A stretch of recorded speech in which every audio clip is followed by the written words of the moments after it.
اب میں ام المؤمنین سیدہ ام حبیبہ بنت سفیان رضی اللہ عنہا کے بارے میں بتاتا ہوں۔ آپ رضی اللہ عنہا کا نام رملہ، کنیت ام حبیبہ، والد کا نام ابو سفیان اور والدہ کا نام صفیہ تھا۔ بعض مورخین نے آپ کا نام ہند بھی لکھا ہے۔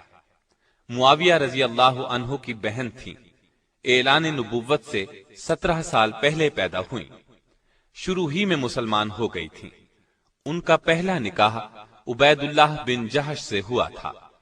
دونوں میاں بیوی بیک وقت مسلمان ہوئے اور دونوں نے ایک ہی وقت میں ہجرت حبشہ کا شرف حاصل کیا۔ حبشہ میں ان کے ہاں ایک لڑکی پیدا ہوئی، اس کا نام حبیبہ رکھا گیا، اسی وجہ سے کنیت ام حبیبہ رکھی گئی۔ لیکن عبید اللہ بن جہش مرتد ہو گیا، اسلام چھوڑ کر عیسائی ہو گیا۔ ام حبیبہ اسلام پر قائم رہیں۔ سیدہ ام حبیبہ فرماتی ہیں کہ عیسائی ہونے سے پہلے میں نے اسے ایک نہایت بری شکل میں دیکھا، میں بہت گھبرائی۔ صبح ہوئی تو پتہ چلا کہ وہ عیسائی ہو گیا ہے۔ میں نے اپنا خواب اسے سنایا کہ شاید توبہ کر لے، لیکن اس پر کوئی اثر نہ ہوا۔ شراب و کباب میں مشغول ہو گیا اور اسی حالت میں مر گیا۔ اب سیدہ حبشہ میں تنہا تھی۔ بیان فرماتی ہیں کہ چند روز بعد میں نے خواب میں دیکھا کہ کوئی شخص مجھے یا ام المؤمنین کہہ کر بلا رہا ہے۔ میں بہت گھبرائی۔ جب میری عدت ختم ہو گئی تو مجھے نجاشی کے ذریعے سے نبی صلی اللہ علیہ وسلم کا پیغام پہنچا۔ سیدہ ام حبیبہ نے آپ کا پیغام منظور کر لیا۔ آپ کے پاس یہ پیغام نجاشی نے اپنی باندی ابرہہ کے ذریعے بھیجا تھا۔ آپ رضی اللہ عنہا نے منظور کرتے ہوئے چاندی کے کنگن، پازیب اور انگوٹھیاں وغیرہ اتار کر اسے انعام میں دے دی۔ شام ہوئی تو نجاشی نے سیدنا جعفر طیار اور دوسرے مسلمانوں کو جمع کر کے خود ان کا نکاح پڑھا۔ 400 دینار مہر مقرر ہوا، جو اسی وقت رسول اللہ صلی اللہ علیہ وسلم کی طرف سے خالد بن سعید رضی اللہ عنہ کو دے دیے، جو کہ ام حبیبہ کی طرف سے وکیل تھے۔ اس طرح یہ نکاح ہوا۔ لوگ اٹھنے لگے تو نجاشی نے کہا، ابھی بیٹھیے، انبیاء علیہم السلام کی سنت یہ ہے کہ نکاح کے بعد ولیمہ بھی ہونا چاہیے۔ چنانچہ کھانا آیا۔ ولیمے سے فارغ ہو کر سب رخصت ہو گئے۔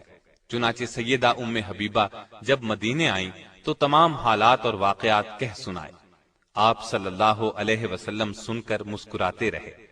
نجاشی نے سیدہ ام حبیبہ کو شرحبیل بن حسنہ کے ساتھ آپ کی خدمت میں بھیجا تھا اور اپنی طرف سے انہیں گھریلو سامان بھی دیا تھا۔ یہ نکاح 6 ہجری کے آخر یا 7 ہجری کے شروع میں ہوا۔ اس وقت آپ رضی اللہ عنہا کی عمر 36 یا 37 سال تھی۔ ابن حیثمہ نے اپنی تاریخ میں مصعب بن عبداللہ کے حوالے سے لکھا ہے کہ رسول اللہ صلی اللہ علیہ وسلم نے ام حبیبہ سے نکاح کیا تو اس زمانے میں ان کے والد ابو سفیان مسلمان نہیں ہوئے تھے۔ سیدہ ام حبیبہ صورت اور سیرت دونوں کے لحاظ سے ممتاز تھیں۔ آپ رضی اللہ عنہا کی روایت کردہ احادیث 65 ہیں۔ آپ کو اسلام اور رسول اللہ صلی اللہ علیہ وسلم سے بہت محبت تھی۔ یہ اسلام سے محبت ہی تو تھی کہ ان کا شوہر عبید اللہ عیسائی ہو گیا تھا، لیکن یہ برابر اسلام پر ثابت قدم رہی، شوہر کے عیسائی ہونے اور علیحدگی کی پرواہ نہ کی۔ اسلام سے محبت کا ایک اور ثبوت بھی ملتا ہے کہ فتح مکہ سے پہلے سیدہ کے والد ابو سفیان صلح کی شرائط طے کرنے کے لیے مکے سے مدینے کی طرف روانہ ہوئے۔ آپ صلی اللہ علیہ وسلم نے صحابہ کو خبر دی کہ ابو سفیان مکے سے صلح کی مدت بڑھانے اور عہد کو مضبوط کرنے کے لیے آ رہا ہے۔ ابو سفیان اس وقت تک مسلمان نہیں ہوئے تھے۔ مدینے میں پہنچے تو اپنی بیٹی ام حبیبہ کے گھر بھی گئے تو رسول اللہ صلی اللہ علیہ وسلم کا بستر بچھا ہوا تھا۔ جب وہ بستر پر بیٹھنے لگے تو ام حبیبہ رضی اللہ عنہا نے فوراً آگے بڑھ کر بستر لپیٹ دیا۔ ابو سفیان کو بیٹی کی اس بات پر غصہ آ گیا۔ تیز لہجے میں بولے، بیٹی تو نے بستر کیوں لپیٹ دیا ہے؟ بستر کو میرے قابل نہیں سمجھا یا مجھے بستر کے قابل نہیں سمجھا؟ سیدہ نے جواب دیا، ابا جان، یہ دنیا کی مقدس ترین ہستی رسول اللہ صلی اللہ علیہ وسلم کا بستر ہے، اس پر ایک مشرک جو شرک کی نجاست سے آلودہ ہو نہیں بیٹھ سکتا۔ یہ سن کر ابو سفیان جھنجلا اٹھے اور غصے میں بولے، اللہ کی قسم تو میرے بعد بہت سی خرابیوں میں مبتلا ہو گئی ہے۔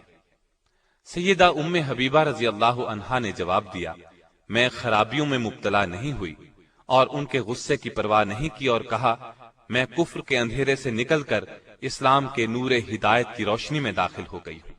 اور تعجب ہے، آپ قریش کے سردار ہو کر پتھروں کو پوجتے ہیں، جو سنتے ہیں نہ دیکھتے ہیں، کسی کا کچھ بنا سکتے ہیں نہ کچھ بگاڑ سکتے ہیں۔ آپ حدیث پر شدت سے عمل کرتی تھی، دوسروں کو بھی اس کی تاکید کرتی تھی۔ وفات کے وقت سیدہ عائشہ رضی اللہ عنہا اور سیدہ ام سلمہ رضی اللہ عنہا کو بلایا اور فرمایا، مجھ میں اور تم میں وہ تعلقات تھے جو سوکنوں میں ہوتے ہیں، ہم میں کبھی کبھی بتقاضائے بشریت کوتاہی ہو جاتی تھی، اس لیے مجھے معاف کر دیجئے اور میرے لیے دعائے مغفرت کیجئے۔ اس پر سیدہ عائشہ رضی اللہ عنہا نے فرمایا، تم نے مجھے خوش کر دیا، اللہ تمہیں بھی خوش رکھے۔ آپ رضی اللہ عنہا فطرتاً نیک تھی، ان کی ایک حدیث سے دین کی محبت کا اندازہ ہوتا ہے۔ فرماتی ہیں، میں نے رسول اللہ صلی اللہ علیہ وسلم سے سنا ہے، جو شخص دن اور رات میں 12 رکعت نماز نوافل ادا کرے، اس کے لیے جنت میں گھر بنایا جائے گا۔